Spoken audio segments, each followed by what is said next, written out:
I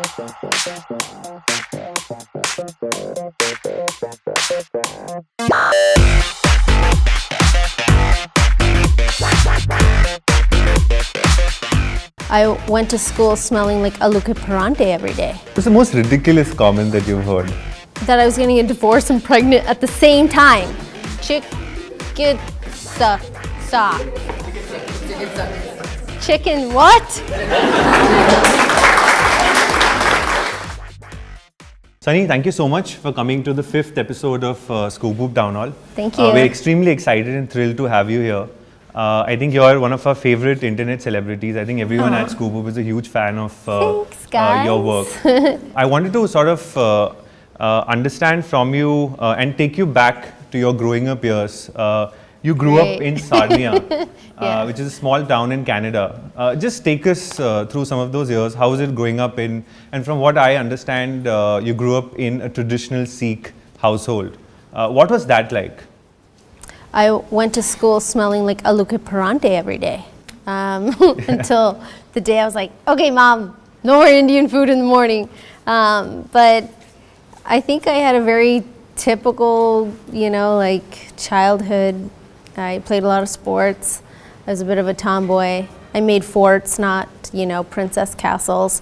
I think I had like a pretty normal childhood, I guess you could say. I mean, I'm sure in India it's all madness, right? We all saw what happened in Kerala. I think you went there for guest appearance and people went berserk and there was chaos all over. But when you go to LA, I think things are calmer and more peaceful, I'm guessing. Yes. What do you enjoy more? Is it the madness that you find in India or is it the calmness that you find in LA? I think I have, the best of both worlds when this gets so crazy, and it's amazing. I love every single day that I can work here. I think that India is one of the most amazing countries to do business in, to start a business. For all you guys are all really young.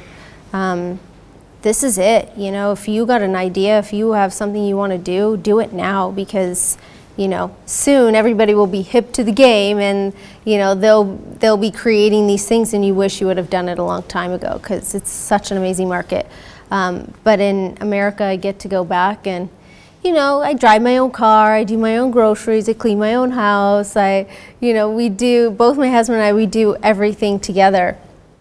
Tell me something.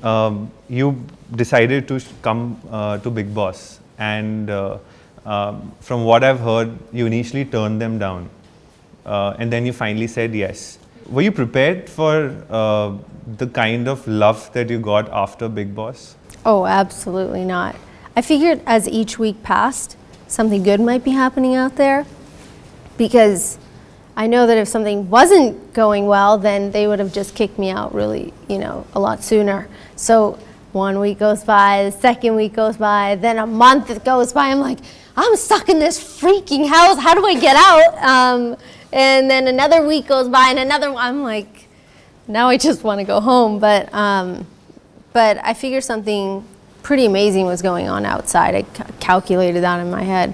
And when I got out, I think the weirdest moment was the first fan interaction. This gentleman comes up and he said, can my daughter take a picture with you? And I thought he was going to bring an adult to me, but he brought this young girl.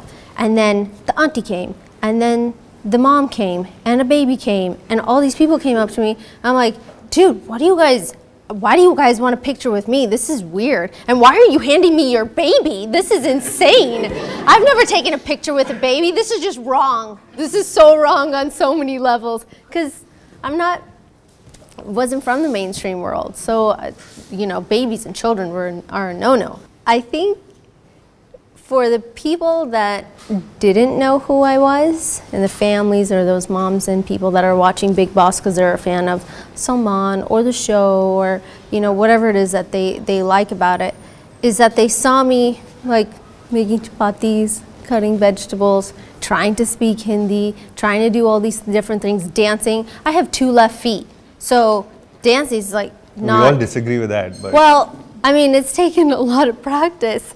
But before that, my idea of dancing in a club is a 2-step, going like, yeah, this is awesome. And in a corner, not on the dance floor. So I think that maybe they saw that, maybe they saw the effort, maybe they saw this like weird, awkward person trying to do all these things, and maybe I made them laugh because it was so awkwardly bad. So that's my angle. But on Big Boss, I think someone from the audience has a question. Ishan, yeah. Hey Sunny. Hi. I hope you're having a great time at ScoopWhoop. I am. It's only been like 4 or 5 minutes. Yeah. That's awesome. Too early. Too early. All right, so you were talking about Big Boss's house and how crazy it was. How much of Big Boss was real? I mean, Dude, it's all how real is it? Dude, it's crazy. It's like, getting stuck in this room with each other, but no phone, no computers, no whatever's going on over here, and no access to anything. You guys would end up, pulling each other's hair out. We already do that. We spend 8 hours with each other every day. Exactly. Now, we're can you already there. imagine not being let out and going home? I think, with the show, they set up scenarios, right? So they'll go, okay, today you guys are going to do this activity. Big Boss tells you what to do. But what happens in people's personalities and how they connect, or most of the time don't connect, that's all real. Maybe some people might be playing this game or this thing like, oh, I'm going to go on this show and I'm going to be like, this is what my character's going to be like, this is how I'm going to act, this is how I'm going to speak and look and blah, blah, blah. Well, what happens, and I'm sure you guys probably have noticed, is it's only a matter of time before your real personality comes out and who you really are comes out. And it's crazy. So, my follow-up question to that also is that, as a celebrity, you're always in the public eye. And with all the love also comes a lot of hate. As a celebrity, how do you deal with that?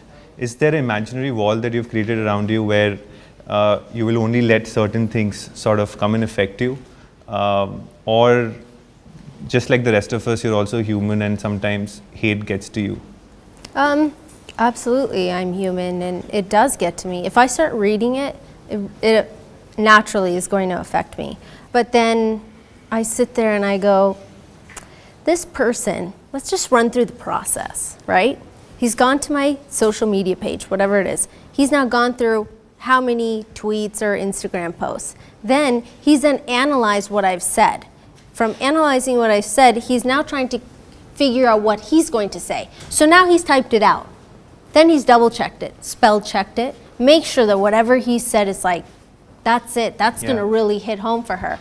Then he posts it, and then what does he do? On my social media page, he starts doing this for the little scrolly thing to see the comments, right? You have to keep doing that to see what people start commenting. Yeah.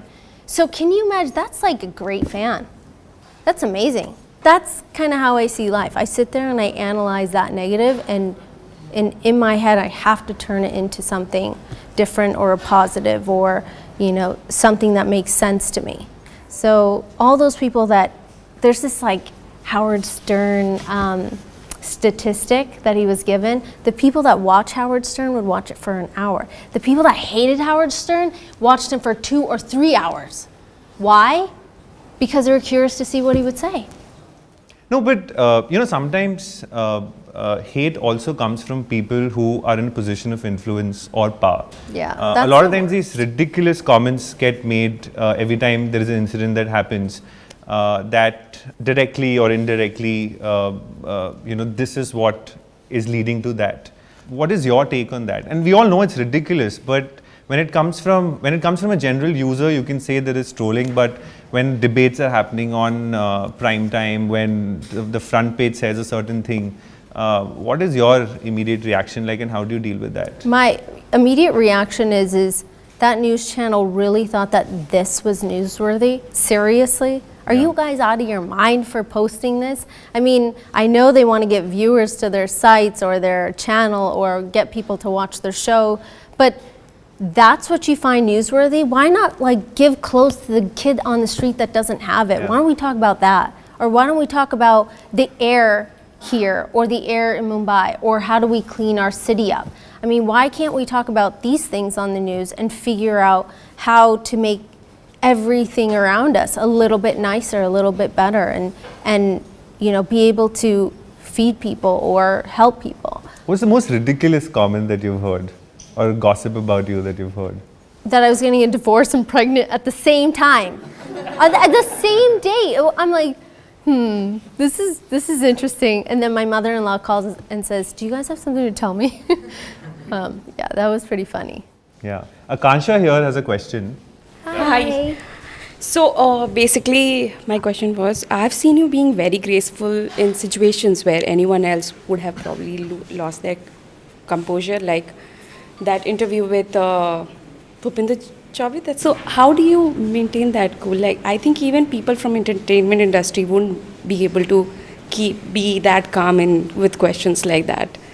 The best thing that you can do is just stand your ground and stay strong. Don't let that person get the best of you, because if he got the best of me and made me feel like I should leave or made me feel like I should lose my cool, then that just solidifies everything that he's saying.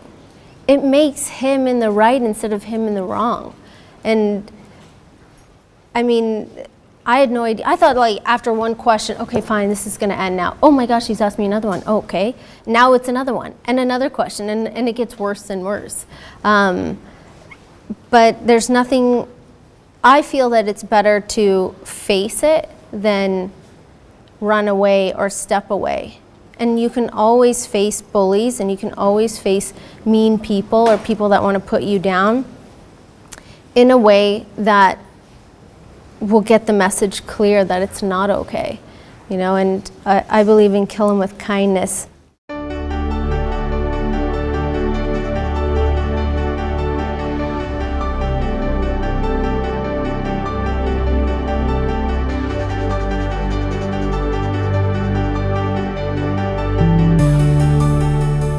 The criticism with biographies, and especially in India, is that there's a lot of whitewashing that's involved.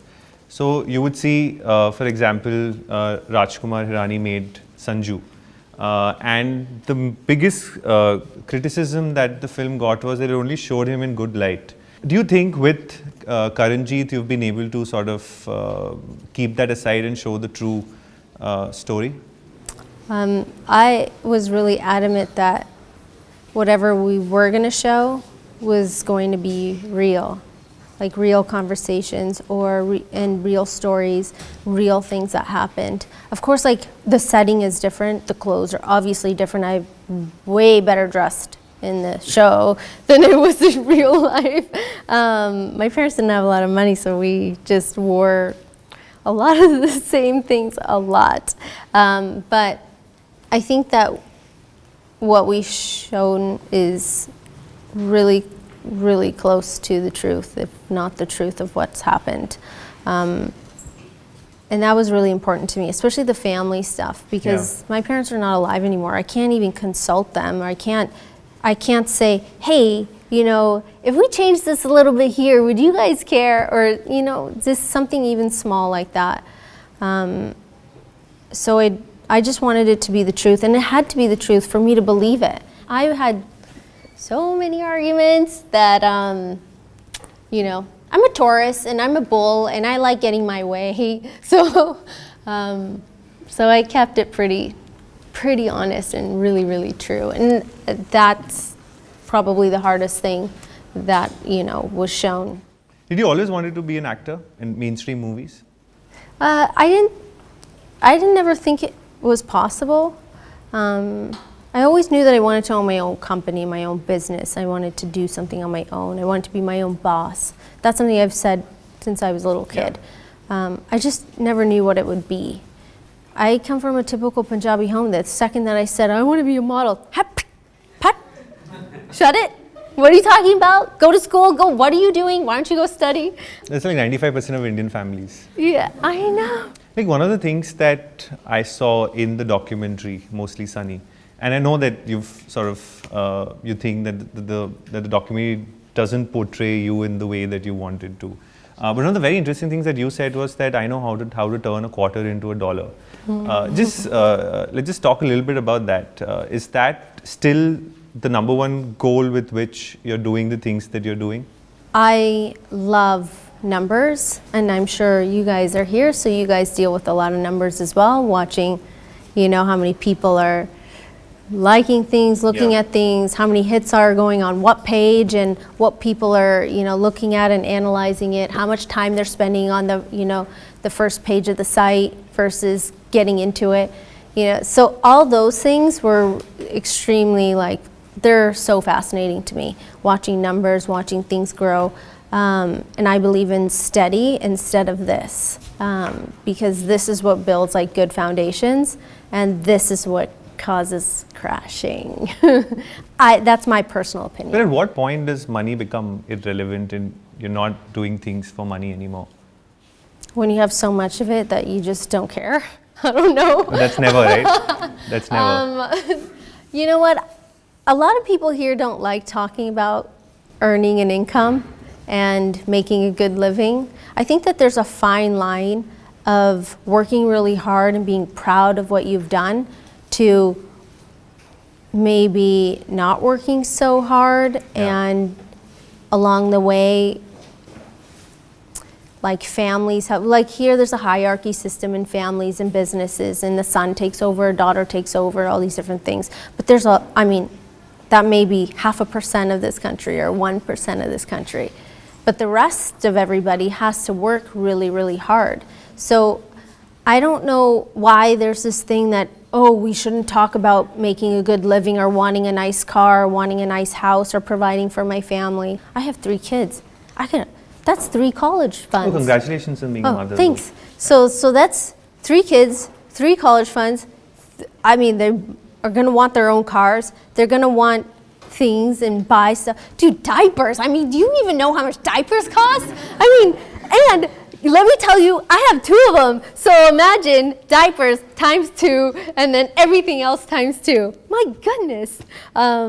So I think that if you're young and you work really hard and you make good money, you should save a lot of it. You should invest in these amazing funds and stocks and stuff that India has. It's amazing, you guys. I would put all my money here. So the returns are amazing. So I think that you always have somewhere to go and somewhere to do and make and achieve. What's the difference between Karanjit and Sunny?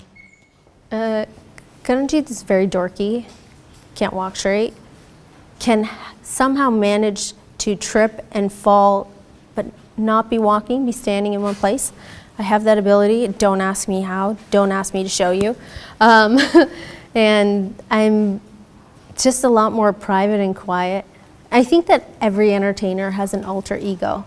I think that every entertainer has that, it's like a little switch inside them that once the camera goes on, the smile's a little bigger, you have charisma and you're, all these different personality traits come out. But when the camera's off, I'm sure you've seen it with other actors that have come in here, it's totally different, and I'm a lot more quiet, I'm a lot more reserved. I like silence.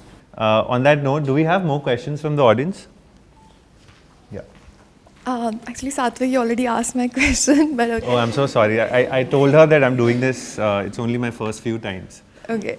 So what is the most ridiculous comment or gossip you have heard about yourself? Let me think of another good one. I got this message one day, and this guy's like, "Hi, I know it's really last minute, but we want to cast you for a role in Game of Thrones." And I was like, "Oh my God, no way, what's going on?" And then they sent the IMDb link to see who it was, and then it was fake. Sunny, you've worked in different industries. You've worked in the adult industry in US, you've worked with Bollywood, you're working with South Indian film industries as well. Just take us through the difference or the similarities between these industries. Do you think there's a difference in terms of ethics, professionalism, wage cap?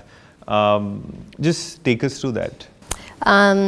Well, in the adult industry, everything's like black and white. There's no in the middle or between the lines, at least my experience. I had a very good experience. I don't have any horror stories. So everybody that I worked with was, the best of the best. And It's extreme, I mean, beyond, what people think it is. It's not like one big room where everybody's getting it on. It's extremely professional. Everything is, everybody's in a data system. Everybody's tested. I bet there's a lot of young people here who've not done that ever. You should. I know, very, very awkward, but if you're, promiscuous, you should definitely get tested. And use condoms, everybody. You guys should have like in India, we don't talk about those things. Dispenser in the bathrooms. Yeah. So it's extremely professional. Here, everything's so emotional, and you'll get to set, and people will say, okay, we agree to do this, or oh, I'll come on time. I'll almost always come on time. And I'll go, okay, well, now it's time to go. It's my 12 hours. I'm done. They're like, just 5 minutes, just 5. Or they'll completely change a costume, or they'll completely add new things, or, oh, the best part is who needs a script?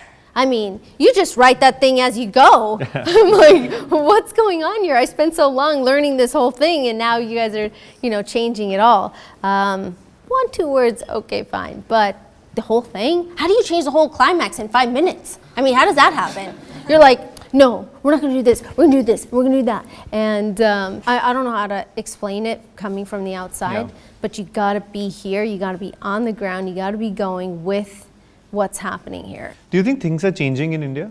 Absolutely. Especially in Bollywood?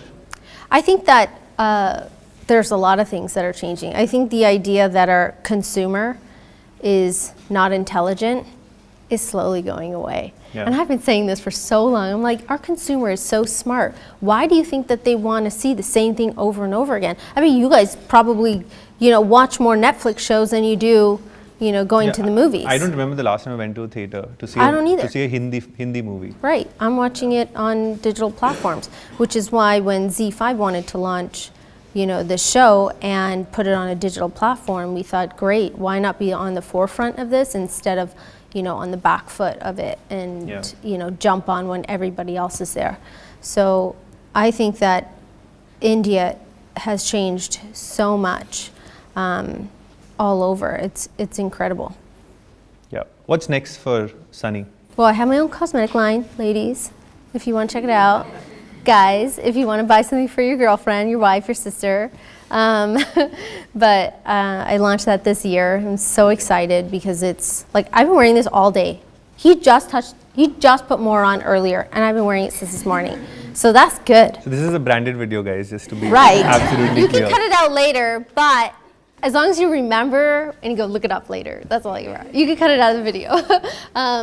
And what is it called? Sunny? Starstruck. Starstruck. Okay. And I'm also going to be shooting my first film under my production house this year, by the end of this year, early next year, which I'm really excited about. So that's like really exciting. There's so many things going on. That's like the two really cool things. It is a ScoopWhoop Townhall tradition that after we do all the important conversations, we do something silly. Okay. I see chits. Yes. Has Okay. your Hindi improved over the last 8 totally. years? So we're going to test that. All right. So we have words in Hindi here. You have to tell us what do they mean in English. This is like an exam, you guys. It's very weird. What the? Do you want me to? Doomrapan? So the first word is dhumrapan. Oh, I've heard this before. It's like, it's on the airlines. I think it's smoking something, right? Hey, that's right, that's right. Oh, Do you see this guy's listening to the air hostess? I know, I probably could rehearse the whole thing. Okay. Is it your turn? No, I thought I'd just pick it for you. Okay, so the next word is manoranjan. Oh, that's for you. You were hoping it. Oh, okay. I think it's entertainment. Yeah. Itni Hindi to aati hai. Sorry, yours. What does that mean? I didn't know what that means. Manoranjan, that means entertainment. Dude, these Dashamlab. Dude, this is some weird Hindi. Like, seriously, is this how you come to work? Yar Dashamlab, blah blah blah. Like seriously, what is this? I think we got the easy ones first.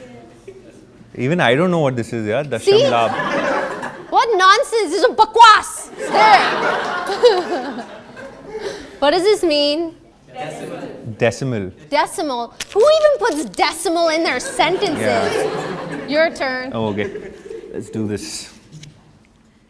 Abhinay. Arey yaar. Seriously? I'm not even going to dignify that with an answer. Okay, it means acting. Yes. I think their appraisals are going down the drain, I think. Who are you? Chicken suck. Chicken what? Chicken who? You guys, your mind is in the gutter. Let's just say that. Can you say the word again? Seriously? Just one more. Just one more time, guys. Come on.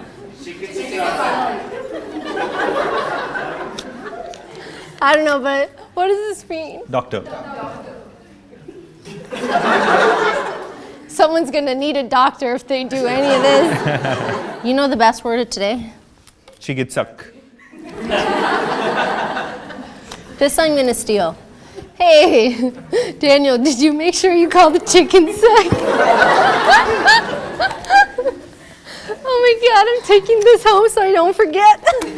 Okay, Sunny, thank you so much. Thank you. Absolute pleasure to have you here. Thanks a lot. Guys, can we give her one more massive round of applause, please? Hey guys, I'm Sunny Leone, and if you liked what you saw, you can like, share, subscribe to ScoopWhoop Chatte Fatte.